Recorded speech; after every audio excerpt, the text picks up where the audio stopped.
Afternoon, everyone. Welcome to my Blackforce experience.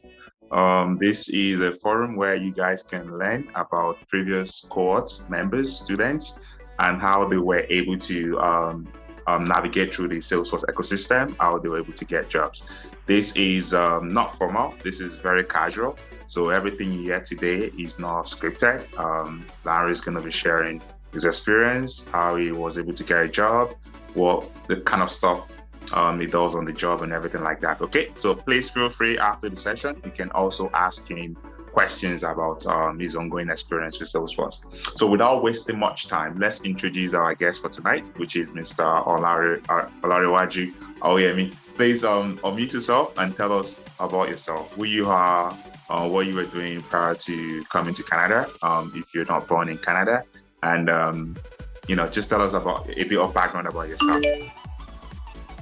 Thank you so much, Baba Tope. Okay, my name, as you said, is Olanrewaju. And prior to coming to Canada, I'm Nigerian. I was born in Nigeria. And prior to coming to Canada, I've worked in 2 different countries. I started my career as a bank teller in Nigeria in one of the popular banks, Zenith Bank. And I was in that bank for, I think, 10 years. Wow. And I was in various roles, from operations to marketing and relationship management. And then in 2014, I left Nigeria, moved to Dubai, where I worked with Abu Dhabi Commercial Bank and HSBC before moving finally to Canada in 2019. I've been a business analyst for a while, and I've been a Salesforce end user for some time, and I've supported some projects for Salesforce prior to becoming a full-fledged Salesforce professional. And I never really went to the back end, so I didn't even know what the back end looked like. I just knew if you wanted to get stuff, you click here, point here, and do all of that. And so at the company I was in 2020, they were adopting Salesforce, and I saw an opportunity. I was like, okay, maybe this might be something. I started reading about it. I went on Trailhead, I registered, but I didn't take it serious until sometime in April 2021 when Baba Tope started the free the first cohort 1 Blackforce Salesforce training. It was free. I remember when the class started, I think we were almost 200, and it was like, don't worry, the class would drop down. But I was one of those that refused to give up. And, I did the training. I was fascinated about doing this back-end stuff. And my major priority then was, okay, let me get this certification. At least maybe my boss will allow me to be on that Salesforce project. So I got the certification, and they didn't let me get on that project. They put somebody else. So I put the certification in one corner. I left it there, and that's how I left it there for a while. And I didn't really see. And at that time, Blackforce wasn't doing more than, I think it was just admin at the time. So I was like, what's next? I didn't know what's next. So I just, stayed where I was. And that's how I just wrote the certification and kept it there. Details later on, don't worry. Yeah. You're still going to explain why. So basically, you were in banking and finance, right? Yeah, and you spent 10 years, or you were in banking and finance. You spent 10 years. Yeah. Were you not growing up within the banking and finance ladder? Why would you want to suddenly switch to something different? What was the excitement? What was the trigger?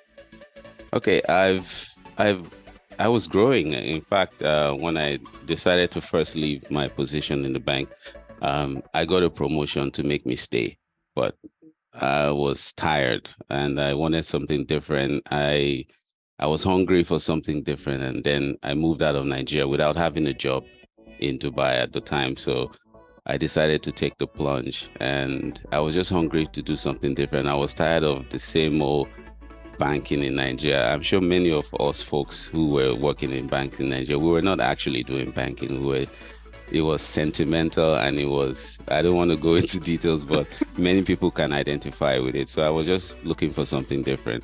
And coming into IT was something I've always loved. I've always been amongst my friends. I've always been the, in quotes, tech savvy one. I always like computers. I always love to dig in and delve into details. But yeah, I never had the opportunity until I came to Canada. Okay, good stuff. So when you came to Canada, did you get a job immediately? Were you kind of like hustling? Was it, I want to know the Oh, okay. background, right? Okay.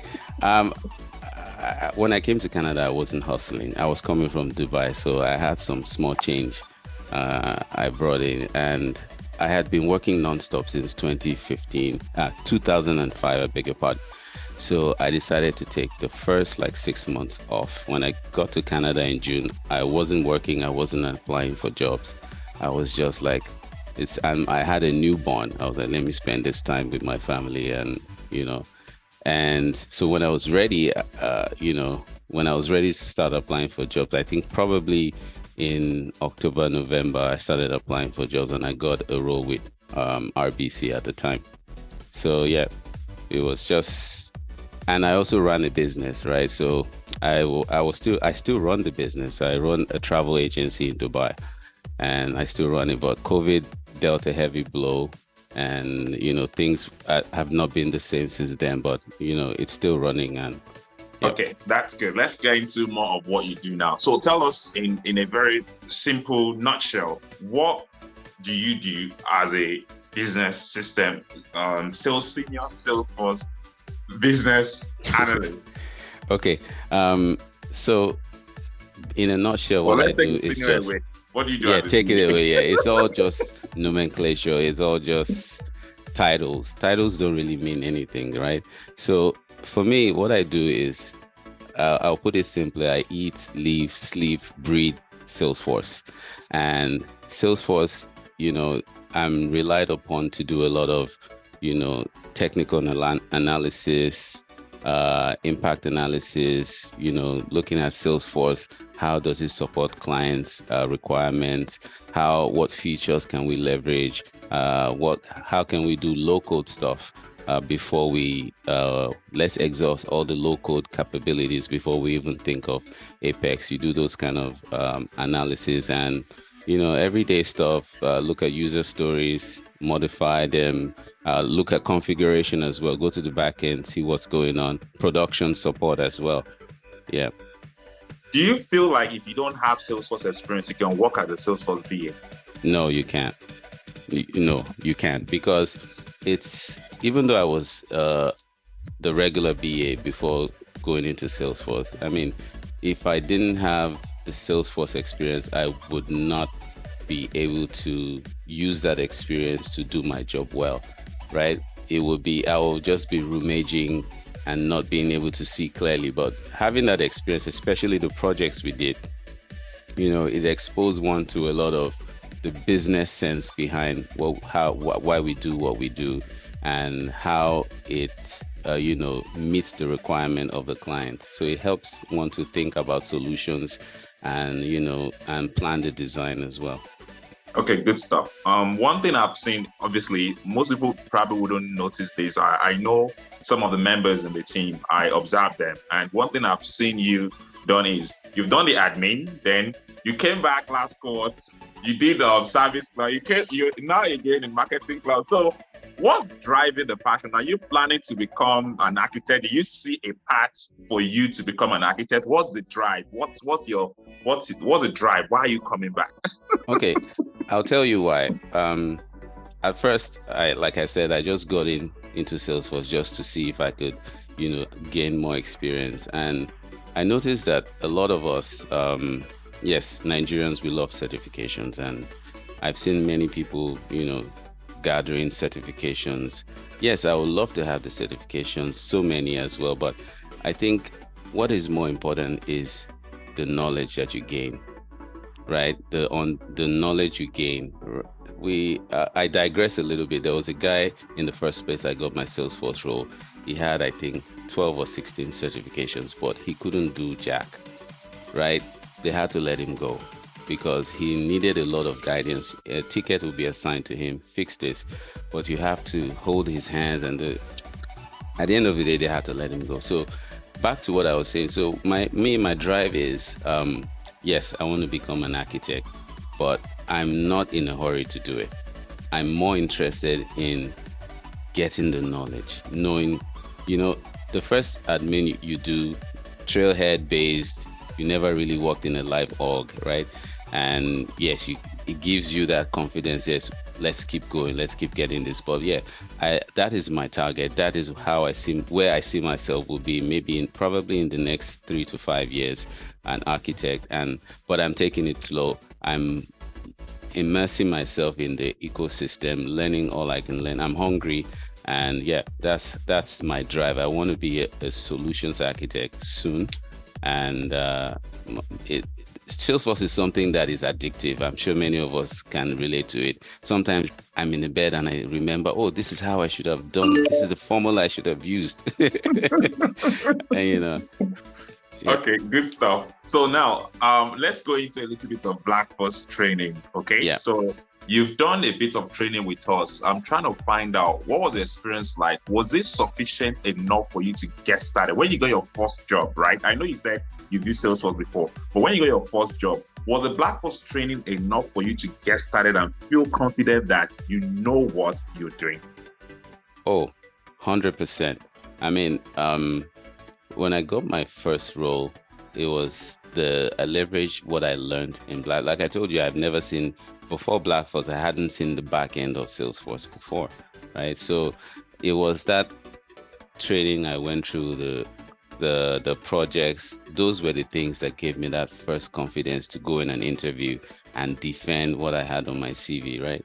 So it was that Blackforce experience that helped me. I mean, I went into my first interview, and I was talking about flows, talking about process builder, workflow rules, because I had done them, and explaining, and I was upfront and I was honest about the things I didn't know too. Very important I was reading the cohort for WhatsApp chats yesterday, a few days ago, and people were talking about something similar. Yes, it's good to put all those nice stuff in your CV, but be ready to defend them, right? Be ready to make sure that what you're saying is really what you do. Oh my goodness, my son is here. One second. Hi. Okay, you can go now. Sorry about that, guys. It's okay.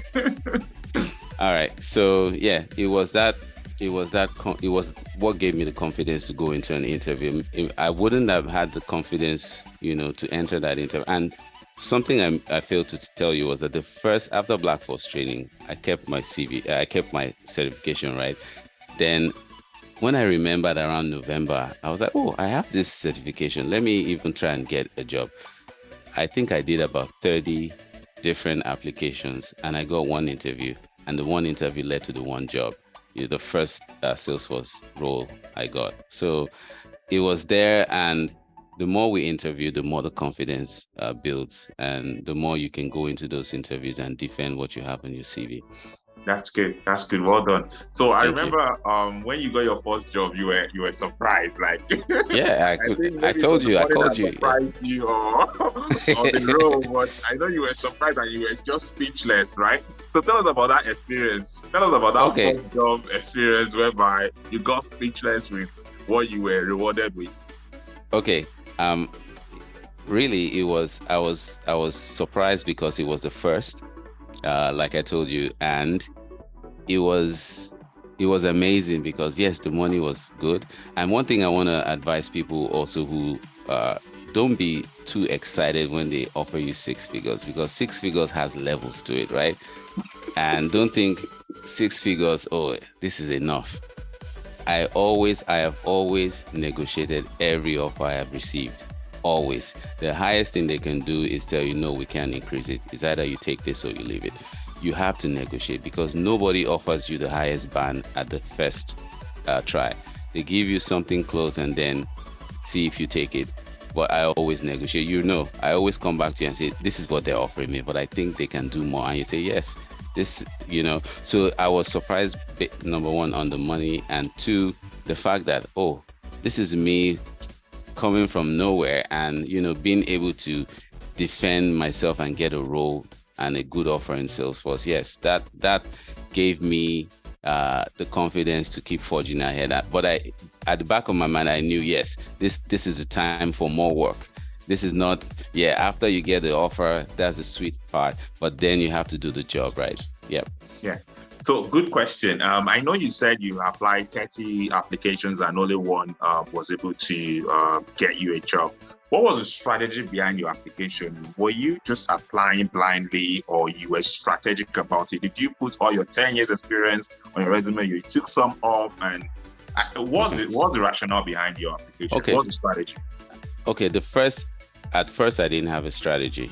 Like I said, I wasn't actually looking for a job at the time, but I just wanted to be in Salesforce fully.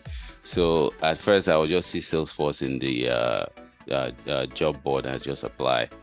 But then I knew that's not my strategy when I look for jobs, right? So I came back and said, looking for a job is a full-time job to me. You have to tailor your CV to what the job description is looking for. So when I started to do that, I started to get interview calls. And that was the game changer. Being able to tailor your experience into what they're actually looking for, right? And being able to get the attention of either the HR or the hiring manager to want to say, okay, this looks interesting. Let's invite this person and hear what he has to say. So you have to make sure those keywords, some of them filter with the ATP, those keywords, you make sure you put them in there and get that done too. Yeah. That's good. Well done. So when it comes to obviously getting jobs and everything, that's fine. Now, when you get the job, I will ask you this question, right? Which task have you ever been given that challenged you in a way that you feel like, man, I don't know Salesforce? Or have you ever been given a task at work before that makes you feel like, man, this money they're paying me, I hope they won't collect it from me? Okay, right off the bat, right, the most challenging aspect when I got my first Salesforce role was flows. Flows was still, when we did cohort 1, flows wasn't really a big deal. Then was workflows and process builders, which we concentrated on, but flows. I remember when I look back at it now, the most simplest flow I was ever given to do, I was running a helter skelter. I had to call Emilia. I think you even referred me to Emilia. I was like, talk to Emilia, she's very good with flows. She had to help me out. So, and when I look back at it now, that's the tiniest of things I can do now. But yeah, flows was the most challenging thing. I was like, oh my goodness, if I don't get this right, they're going to tell me, this guy, where are you from? I thought you knew this. And in the interview, I was like, yeah, we can use flows to do this, we can do this, we can do that, So that was the first thing, and that gave me like the urge to want to learn flows. I bought a few courses just concentrating on flows, and today it's not the same story, right? It's been a couple of months, and yeah, good stuff. So now there are a lot of people in the forum right now. They are still trying to navigate their way. They want to find out if Salesforce is for them, if they can. What would you tell them right now, thinking, okay, you're about to start a new career, you are used to working banking and finance? Do you feel they can survive this Salesforce ecosystem? Do you feel like they can thrive just the way you try, or was it a case of you're self-driven? Because there are it's a two-way thing, right? You could be self-driven and achieve a lot in life, or you could just be normal driven, like not too ambitious about getting ahead and stuff, but you just want to get a job and get going. So do you feel like your success in Salesforce ecosystem right now is as a result of your self-driven attitude, like you getting started in life and stuff? Or it's just a case of, okay, I'm just lucky enough to get into the ecosystem? What do you think? For me, I would say it's a mixture of the two. I'm self-driven, but I think the community contributed to the success I've had.